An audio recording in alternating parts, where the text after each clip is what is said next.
Spoj tradicionalne i savremene srpske muzike već 20 godina neguju sestre Gobović, Marina i Marija, a da su popularne i među mlađom publikom videli smo na koncertu u Budimpešti, gde je svečana sala Peštanskog Tekelijanuma bila mala da primi sve zainteresovane. S obzirom da se bavimo i autorskim radom, mogu da kažem da je to spoj vere i tradicije. Najviše pesama je upravo tako, pričamo, odnosno pevamo i o našim velikanima. Evo večeras je publika imala priliku da uživa u pesmama o Nikoli Tesli, o Milutinu Milankoviću, o Vojvodi Stratimiroviću.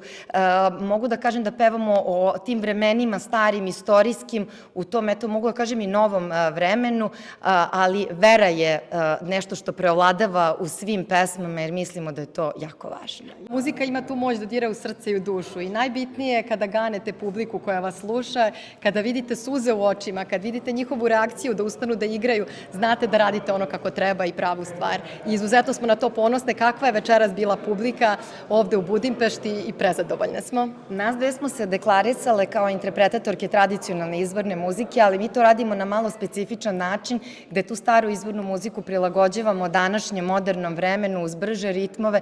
Toliko nam je drago što je danas pre svega bila puna sala ovde, što je puno mladih bili koji su pevali i igrali zajedno sa nama, tako da smo izuzetno ponosne.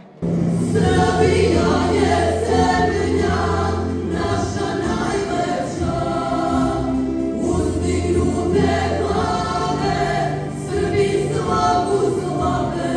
Marina i ja, iako smo bliznakinje po senzibilitetu drugačije, ja više volim malo sporije pesme, mirnije, Marina voli više ove brže ritmove, pa čak i uz trubu. Tako da mi uvek nekako kad organizujemo koncerte, gledamo postoji ta gradacija, da počne koncert sa sporijim pesmama, naravno kako koncert odmiče da budu i brzi ritmovi. Tako da se mi uvek trudimo da publici pružimo nešto drugačije i specifično. Zato je i danas na repertoaru bio i domaći repertoar, i stare izvorne pesme i nove pesme, ali i strane pesme, što mislim da je publika jako lepo prihvatila. Jeste, a ja moram da napomenem da smo Marina i ja dobitnice brojnih priznanja, nagrada i laureata za očuvanje izvorne tradicionalne muzike, za stvaralaštvo i ono na što smo izuzetno ponosne to je što sad naše dugogodišnje znanje i iskustvo možemo da prenosimo na najmlađe.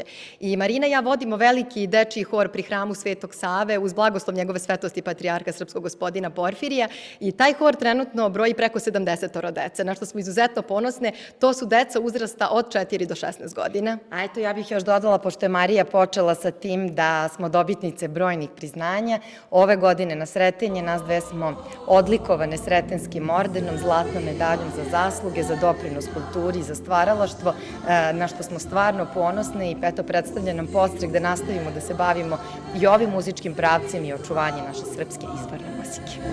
Ponos, čas, vera, spas, hvala ti od nas, zastava koja se vije manje. Ja moram da napomenem da smo ovaj večeras koncert otvorile sa pesmom Srbija. To je pesma koju je Marina napisala, autor je i muzike i teksta i ta pesma je nagrađena kao najlepša pesma posvećena Republici Srbiji. Najlepša je